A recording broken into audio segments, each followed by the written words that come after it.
Good morning. Welcome to ISO 14001 2015 Lessons Learned webinar. We'll go ahead and get started. We may have a couple people join us yet, but my name is Austin Matthews. I'm the EHS Assistant Program Manager with PJR. I'll be conducting today's webinar. So welcome from PJR. We have a wide variety of audience members. We have some likely some prospective clients, some current clients, some consultants, even maybe some auditors or representatives of the industry just looking to learn more about ISO 14001. So welcome to everyone and thank you for joining us this morning.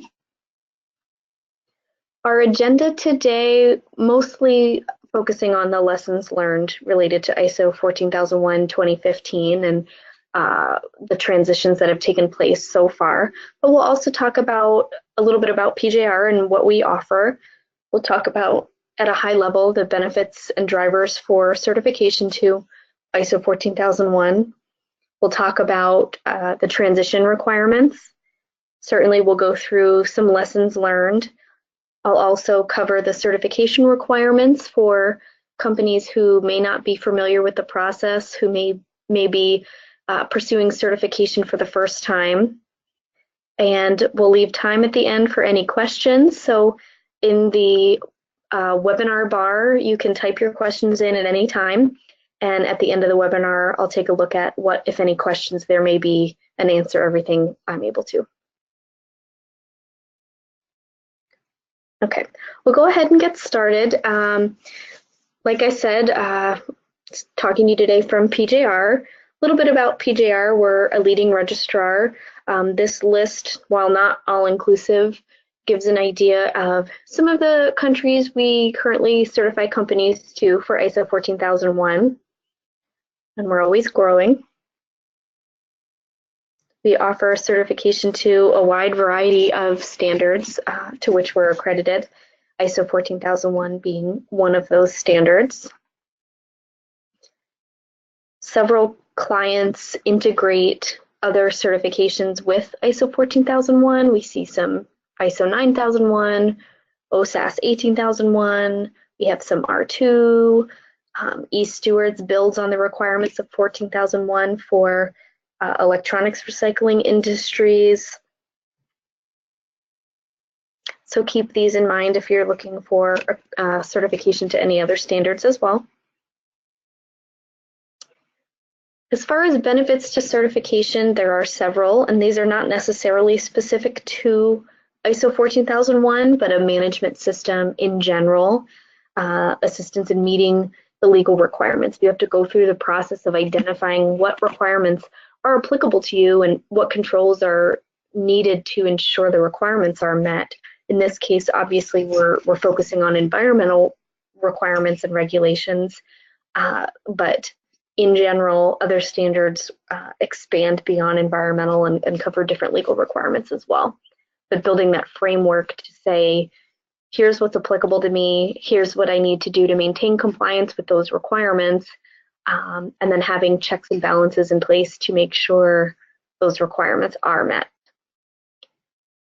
The 2015 revision of the standard, as well as other similar standards, calls for management commitment and employee engagement, and those are benefits of going through this process and maintaining the management system as well. The structure of the management system extends to other areas of business management, such as meeting stakeholder requirements. There may be positives in terms of public image. There may be improvements there that maintaining and advertising a certification such as ISO 14001 can provide. Achieving strategic company objectives, driving continual improvement. And as I said earlier, several standards can be integrated within one management system. Several standards can be integrated together for a management system approach. Certification and the framework of the management system can drive supplier improvements or have requirements for certain levels of supplier performance. Certifications can provide a competitive advantage over your competition, whether they have those certifications or not. Certainly advertising the certifications that you hold and the process it takes to obtain and maintain those certifications can provide an advantage. And sometimes there are financial benefits in addition to maybe gaining a competitive advantage over your peers. Sometimes there are insurance incentives. You may be lower risk in certain categories with a management system in place, and other financial benefits as well. Again, specifically for ISO 14001, we're talking about a commitment, evidence of commitment to protecting the environment, conserving our resources, preventing pollution, all the things that the standard talks about. Depending on the industry you're in, that may have more importance, but certainly that is a benefit and an advertising edge. Working to reduce adverse environmental impacts. Again, you have this framework, this management system that is geared towards exactly that, and being able to advertise what that does and holding that certificate is certainly a benefit. And again, we're all trying to be green, so being able to maintain those requirements, meet the requirements of the standard, shows your commitment to protecting the environment. We already talked about public image. Maintaining a certification such as ISO 14001 can sometimes help meet customer requirements or supplier requirements, having a certain level of environmental protection controls or different requirements as far as managing risk level. Those are all potential benefits for certification. For clients who are already certified to ISO 14001-2004 and who would be transitioning to 2015, if you have not already done so, the deadline for this is September 14th of this year, rapidly approaching. Many clients have already transitioned, so this deadline may not mean much to some of you. Also, if you're a new client and you're getting initial certification to ISO 14001, this deadline does not apply to you. If you have not transitioned and you're still 2004, your certificate is still current until this deadline. However, PJR set a deadline of May 1st for audits to be conducted without risk of a certification lapse. So what that means is your audit would have had to be conducted by May 1st in order for PJR to guarantee your revised certificate would be issued prior to the September 14th deadline. So let's say you weren't quite ready to transition and your transition audit takes place after May 1st. That's certainly acceptable, and we'll be conducting audits to that end. However, conducting the audit isn't the last phase. When the auditor leaves your facility, even though they may be recommending you for certification or for that transition, you're not being handed a certificate at that time. There are other processes behind the scene that we need to complete before we can hand you your certificate. So after the audit, for example, if there are any NCRs, any findings, those need to be resolved, responses and any objective evidence, if there are majors, need to be submitted and approved by your auditor. Then the package also goes through an executive committee review process where we internally review audit packages to ensure they meet the requirements and the auditors cover what they need to cover. No findings were missed, those kinds of things, just our internal quality control. And then the package would go to the certification department where your certificate would be reviewed and actually issued. So we need to allow time for that. Again, that would be the reason why if your audit is conducted after May 1st, there could potentially be a lapse. for that September 14th deadline. There are usually 2 to 3 months given for the closure of NCRs. And again, that process just takes time. We can't guarantee a turnaround for audits after May 1st. There could potentially be that lapse. So that's something we really wanted to make people aware of. PJR issued a transition plan when the standard came out, communicating that to existing clients, giving them an idea of that deadline. And again, we continue to conduct audits. So if you just weren't ready to transition or couldn't get your audit scheduled before May 1st, we'll still be able to do that audit and we'll work to get the package done. We just don't guarantee that deadline would be met necessarily.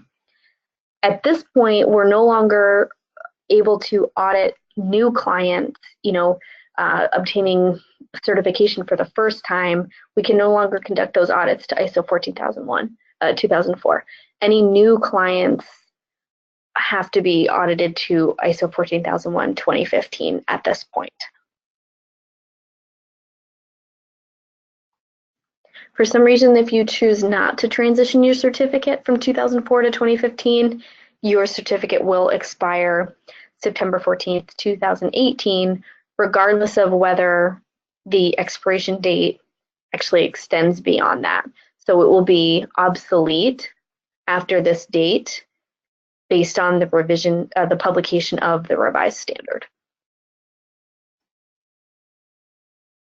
Okay, so we're going to go through the standard clause by clause. We're not going to go into a whole lot of detail as far as the changes in the standard. We do have other webinars on that subject that you can review on PJR's website, previously recorded webinars that we did soon after the publication, to go through in more detail the changes and give people an idea of what has changed. Our assumption at this point is that most companies have transitioned or have already gone through their internal transition of documents. So again, not going through the changes in a lot of detail, but we will highlight some of the things that we've learned over the last year or two conducting these transition audits, things to be aware of if you haven't transitioned yet, and just some overall feedback.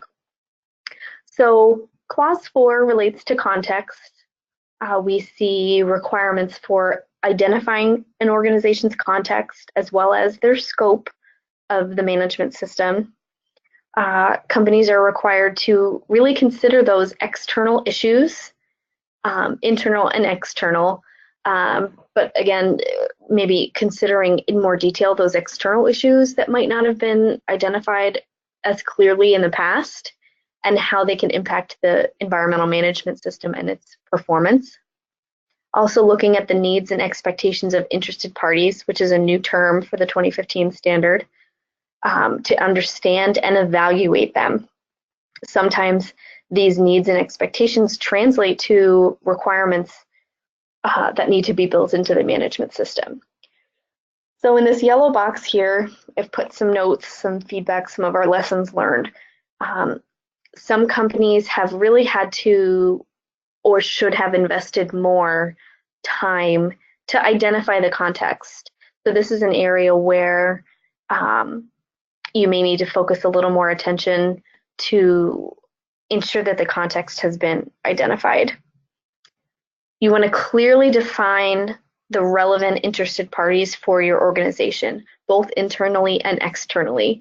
You don't want this to be too vague or not very value added. You want to take the time to identify who those interested parties are.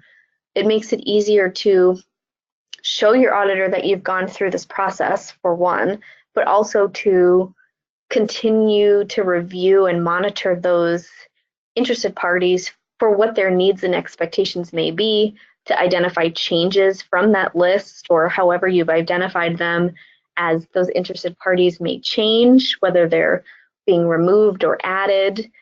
You really want to define those as clearly as possible. Similarly, it's helpful to clearly define what their needs and expectations are, how you're going to monitor them for changes, or again, if you're changing who the interested party parties are, commonly overlooked are employees and neighbors or members of the community. We see a lot of customers, obviously, some suppliers as being interested parties, but employees and people working on your behalf are certainly considered interested parties. Neighbors or community members who could be affected by the processes or the products of your organization. And again, this is as applicable, but in many situations, this is an area that's overlooked.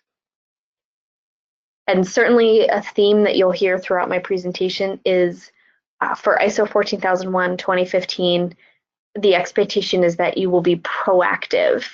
So even in identifying the context of the organization, identifying who your interested parties are and what their needs and expectations may be proactive in your approach to meeting these requirements.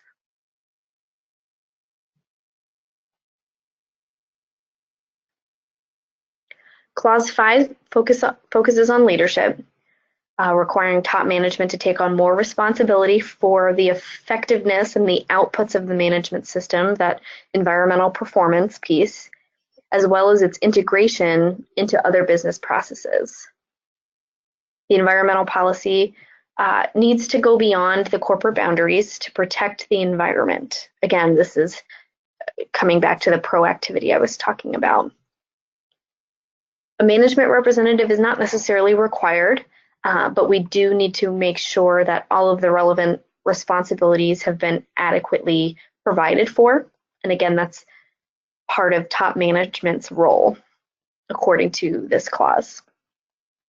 So again, in terms of lessons learned, be proactive in the policy or how far this commitment to protecting the environment extends based on what your products, your processes, what your organization can control. But typically it can control more than you think in terms of the suppliers you use, the products you use, the raw materials and the sourcing of those, the transportation methods, the packaging methods, the way you maintain your grounds or store materials. There's really a lot more to it than may seem at first. Not all companies have clearly defined the strategic direction of the organization, and that's something that the 2015 standard is requiring you to do, because again, this should be aligned with the environmental management system and vice versa. So we want to ensure that the strategic direction is spelled out and that it supports the environmental management system, its continual improvement, its environmental performance. All of this should be interrelated. Typically, the company has a strategic direction based on maybe profits or productivity, and there's really a disconnect between that strategic direction and the environmental management system or the environmental performance of the company. So that's something to keep in mind. And senior management involvement, that top management, that's not necessarily new. The commitment, the accountability is emphasized in this standard, but it's not a new requirement. However, we are looking to see that this involvement, this accountability is demonstrated. So it should go beyond a piece of paper. It should be evident to employees, your auditor, your mid-level management team that top management is involved. So we're looking for demonstration of that when it comes to your audits and meeting the requirements of Clause 5. The 6th clause, planning, includes both positive and negative aspects. Opportunities and risks need to be identified.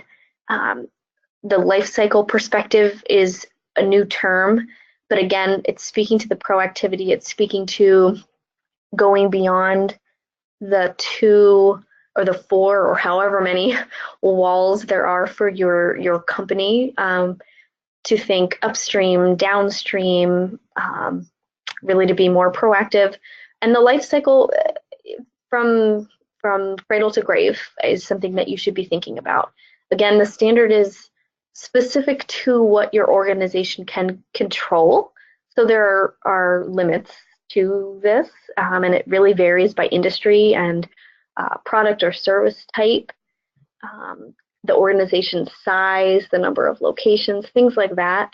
However, going through this planning process, it's really important to consider all of these items.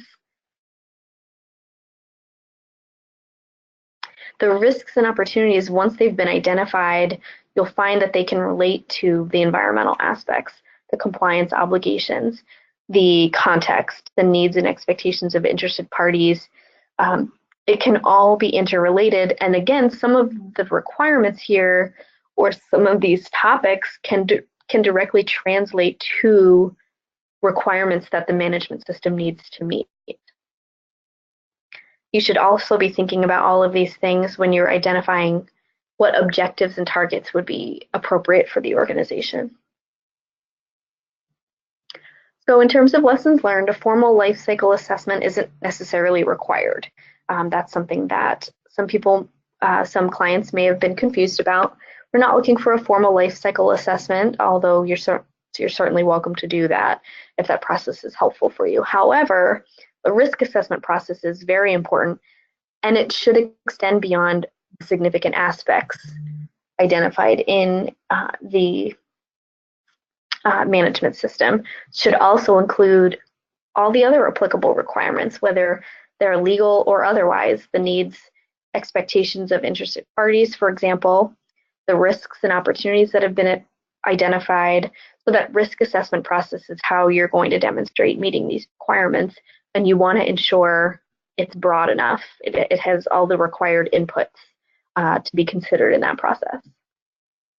Again, be proactive in your approach, go beyond the walls of your organization, really think about what you can influence as an organization to be driving those changes, those expectations, whether you're trickling them down or communicating them upstream, to really be minimizing the environmental impacts. And the 2015 standard doesn't specifically mention preventive action as a term. However, those requirements are still there. Preventive actions are still expected. The proactivity goes hand in hand with this, but identifying issues or potential issues before they come to fruition, before someone gets hurt, before a release occurs, anywhere the risk is identified, the potential is identified, the expectation is that you're going to take action and be proactive to put controls in place to resolve the issue before it becomes a corrective action reacting to something that has already taken place. So being proactive rather than reactive, and knowing that preventive actions are still an expectation of the standard, whether that language is clearly included or not. It's implied in several portions of the standard, one being Clause 6.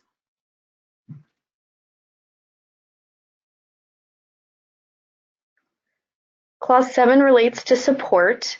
There's a lot of different topics covered in this clause. We're looking for communication to speak to this commitment to environmental protection and be specific in who you're communicating to, what you'll be communicating, things like that. And in terms of document controls, the documented information terminology is new in the 2015 standard. It allows for a greater level of flexibility. It's not a free-for-all. That requirement is not gone. It's just expanded and made more flexible to take into account the changes in technology and the different ways organizations may prefer to maintain this information. For lessons learned, when we're talking about resources, an apparent lack of resources or insufficient resources relates back to the leadership requirements of Clause 5 when we discussed top management's accountability, their responsibility to ensure sufficient resources have been allocated and responsibilities have been identified. This can really speak to a gap in that section of the standard. when resources are insufficient, or training is insufficient, or there are competency gaps, things like that. If competency needs are identified and employees or people doing work on the organization's behalf, there's a gap. If there's a gap between the competency needs of a role and where the employee is starting out, make sure you maintain records of the actions you take to help them to bridge that gap to meet the competency requirements.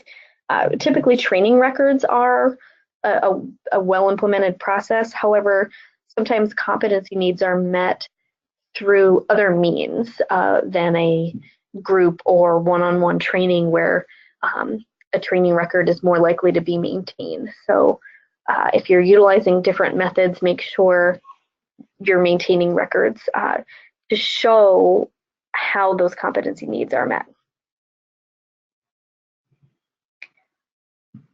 In terms of awareness, the requirements in the clause, although this is restructured from 2004, most of it is not new.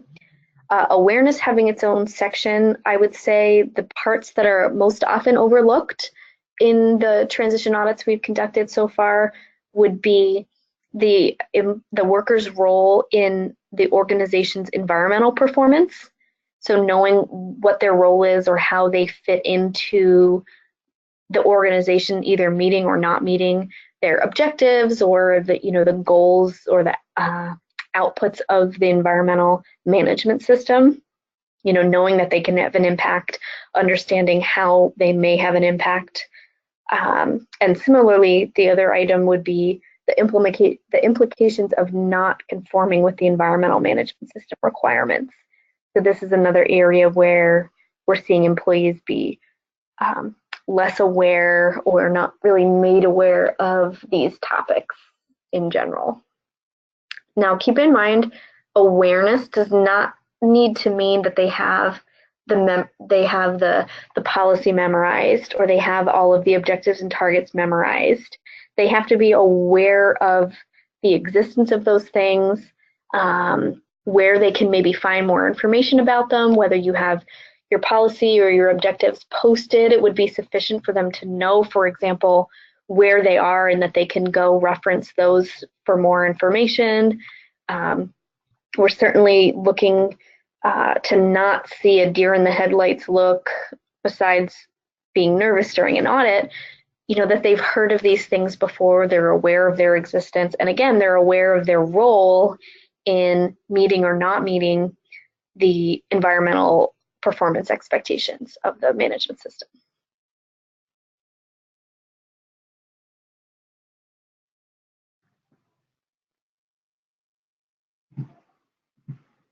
For Clause 8, operation, talk a lot about operational controls. So the scheduling and control processes, again, we talked about this earlier, could include upstream, downstream, outsourced entities. When we're talking about a life cycle approach, cradle to grave, all the way through the use in whatever industry or whatever the product or service is, disposal if that's relevant. This really varies by industry and product line, again, as we talked about, but having that proactive life cycle approach that looks at everything the organization can have an impact on. So again, this is limited to what an organization can affect, but typically goes beyond the walls of the organization.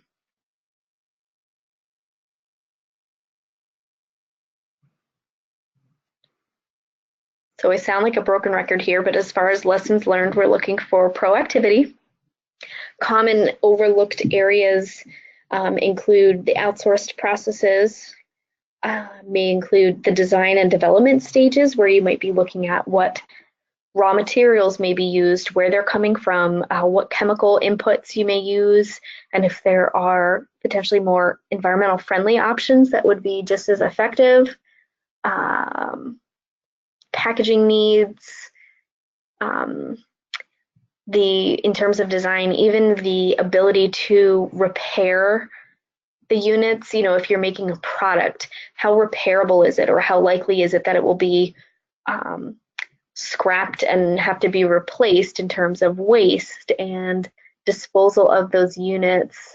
Again, just having that life cycle proactive mindset to what you can affect, what you can control.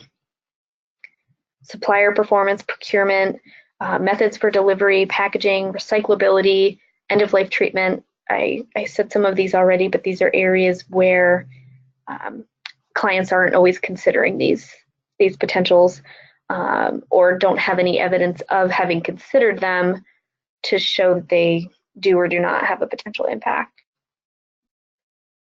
In terms of operational controls, Clause 8 also includes emergency response, and we do still see clients overlook off shifts sometimes, whether in terms of what the plan is for response or the actual testing of the protocols, maybe drills, things like that, to identify whether training was effective, whether there are changes that need to be made to the response plans because of varying conditions on different shifts. Something to think about and certainly incorporate if you have not already done so.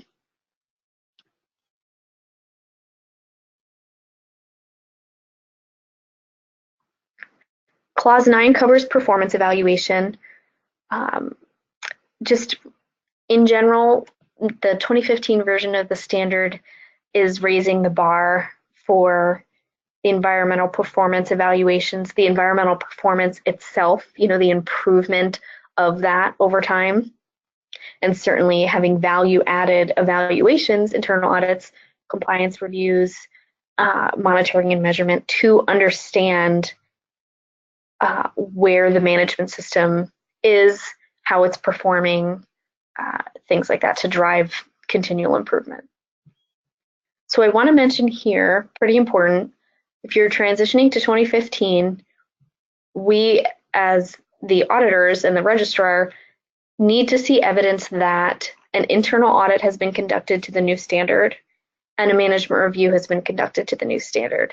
So this means once your documents have been revised to reflect the 2015 changes, we're looking to see that this standard has been used for that internal audit. So if you haven't conducted one by the time of your transition audit, you will see that reflected as a finding because we need to see that objective evidence. We need to see that it's taken place to recommend you for transition. Same with management review. There's going to be some slight changes to the inputs and outputs required with the revision of the standard.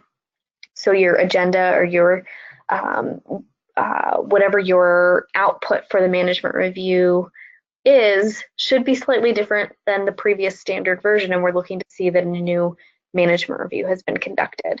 So even if it's specifically highlighting the changes, we do need to see that objective evidence of both of these items before you can be recommended for transition. And not a new requirement, but in terms of lessons learned, something to keep in mind, an evaluation of compliance is more than a list of what those requirements are. And this is not new to 2015, but while we're discussing maybe gap areas or things that we still see clients struggle with, we're looking for evidence of conformity. If you are outsourcing the compliance audit or you're doing it in-house, that verification of are we meeting our relevant compliance requirements, there should be evidence to demonstrate how that was verified. If you're looking for copies of reports that you need to do for your stormwater permit, for example, what sampling or what review of those reporting requirements was verified to say, yes, we're in compliance, we submitted those reports.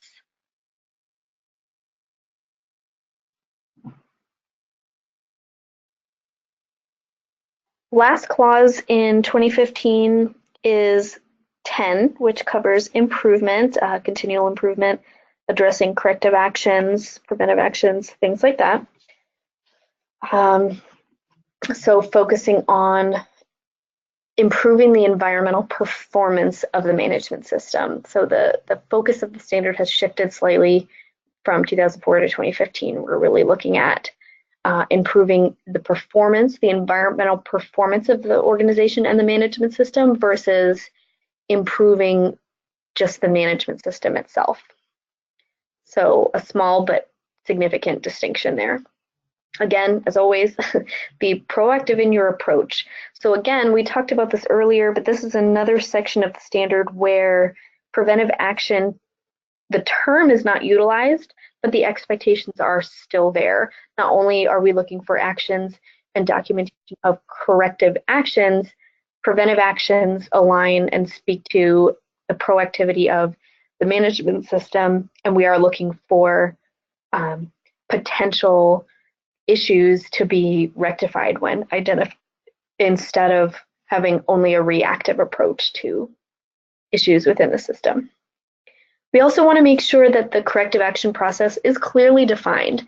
This is an area where, if not clearly defined, it can be too ambiguous, and it's made subjective as far as when corrective actions are required, when an investigation may be required, when a full investigation that identifies a root cause and a corrective action may be required versus applying only a correction. So not only do we want to make sure we're doing more than putting a Band-Aid over a problem, that we're really getting to a systemic issue within the management system, identifying a value-added corrective action that will prevent recurrence rather than have the issue crop up again sooner or later. But also that the process, whatever it may be, is clear to the affected employees, people who would be utilizing and implementing that process.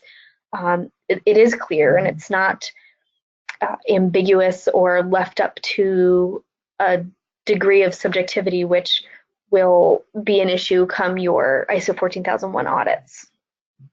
So the more clearly defined it is, the less likely there would be some subjectivity or inconsistency in the implementation of that process.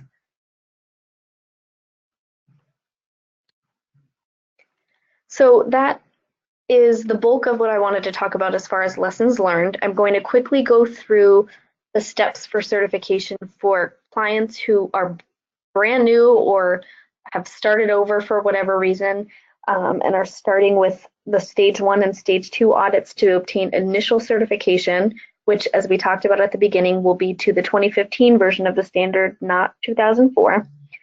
So in pursuing certification for the first time, a client would be certainly developing the documentation to meet the requirements of the standard, conduct any training, or meet any competency requirements there may be, implement the requirements, the operational controls, conduct internal audits, compliance evaluations, system management reviews, all of that stuff. Everything in your procedures and your management system that you say you will do has been implemented. You'll also need to contract with a certification body, a registrar like PJR.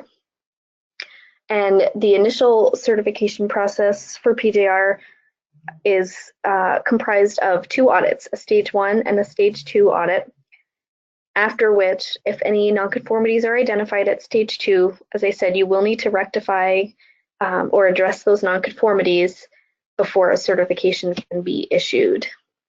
That's the process in a high level. A little more detail for the stage 1 versus the stage 2. A stage 1 audit is a documentation review, making sure the documentation, that framework, what you will do and whether or not it meets the requirements of the standard, is evaluated to ensure you're ready for that stage 2 audit, which is on site. It's a full system audit, all of the processes, verifying implementation and effectiveness of those processes that we reviewed at stage 1.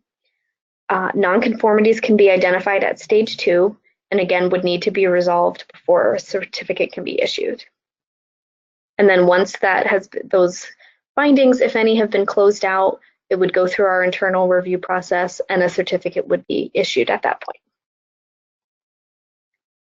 After that initial certification, we have surveillance audits. Since the certificate is good for 3 years, you're on a 3-year audit cycle. So after that stage 2 audit, you'll have 2 years of surveillance audits, which can be annual or semi-annual depending on your contract.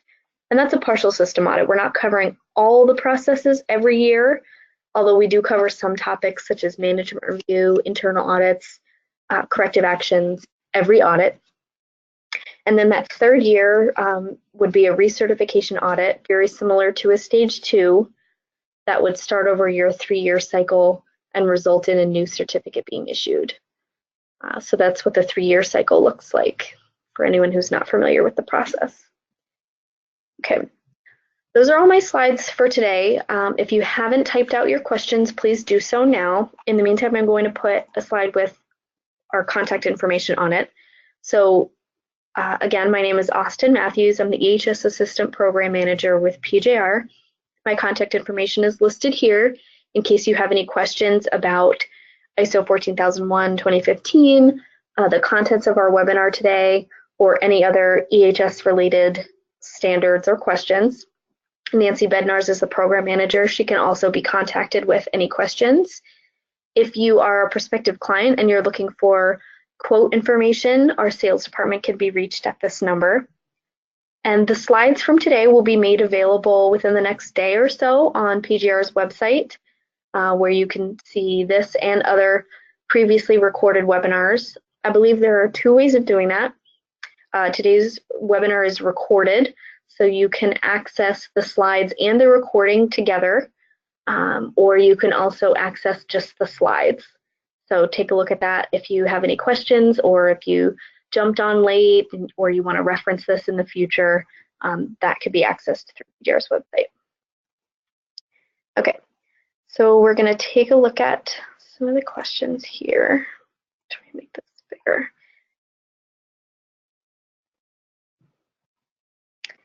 So one question we have, I may have just answered, relates to whether or not I'm able to send the presentation. So I can send it to you, but again, the preferred method is to access it from PGR's website. Again, will be made available within a day or so. So Henry, please take a look at PGR's website, and certainly if you have any trouble accessing it, contact me at the information on the slide.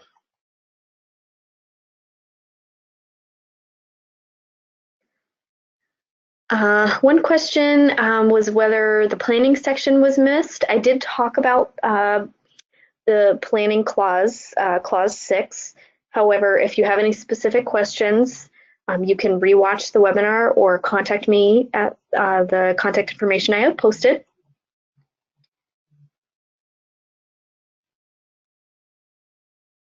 Another question, whether the life cycle perspective has to be documented for auditable purposes. So certainly we're looking for evidence that a life cycle perspective was utilized, and that the consideration for risks, opportunities, aspects, needs and expectations, context, all of those have taken into consideration anything that can be affected by your organization. So how you document that is certainly up to you. Usually there are inputs and outputs to those reviews or those risk assessments. Certainly seeing what those identified risks and opportunities and all of those other topics are that we just spoke about, if you identified any, that would be part of the output. We would be able to see from that if anything extends beyond, you know, the walls of the organization that you utilize that life cycle perspective. You can also keep track of all the things that were considered. You can keep track of those inputs, even if you identify that they are not something you can affect, or that they didn't result in a risk or opportunity. You could certainly keep track of how you arrived at that, the conclusions that you did, to be able to show an auditor what that process looked like, just like the risk assessment process would be, you know, what was considered, whether or not it was significant, whether or not controls were needed. that would be one way that you could show an auditor you utilized a life cycle approach.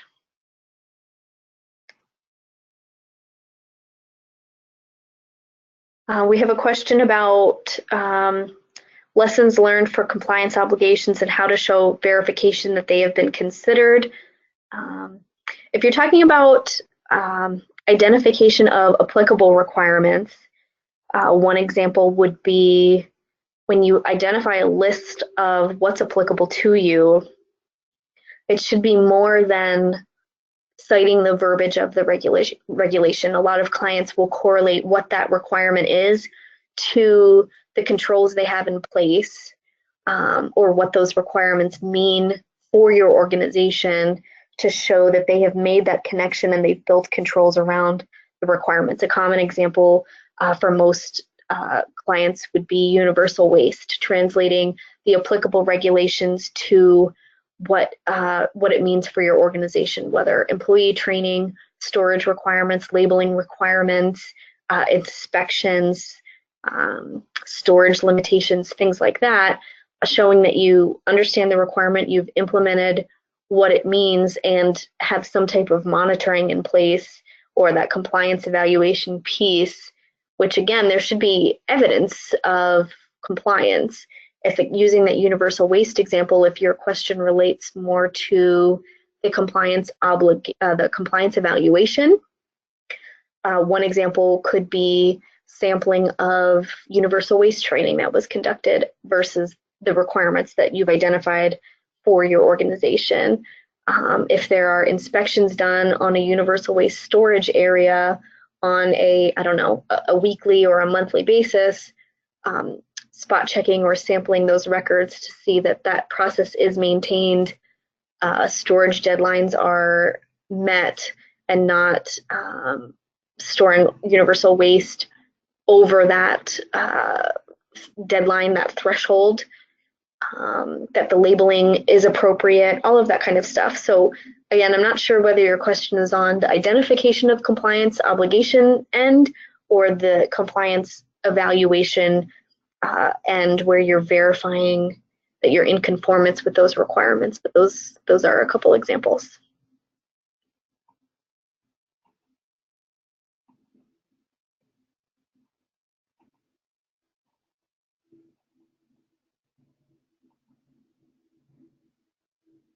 So can the webinar be downloaded and can it be sent to a military address? So like I said, they can be accessed through the website, but if you're having any issues accessing it within the next day or so after it's posted, feel free to email me and I can get you a copy.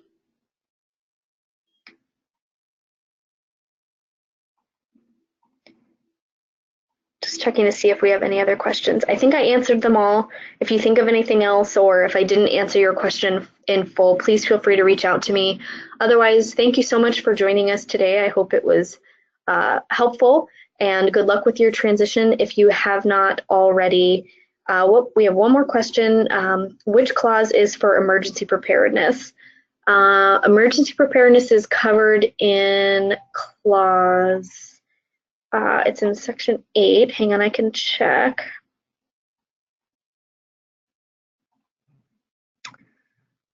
(8.2) under operational controls. So emergency preparedness and response is section clause 8.2. Okay, thank you for joining us and have a great day.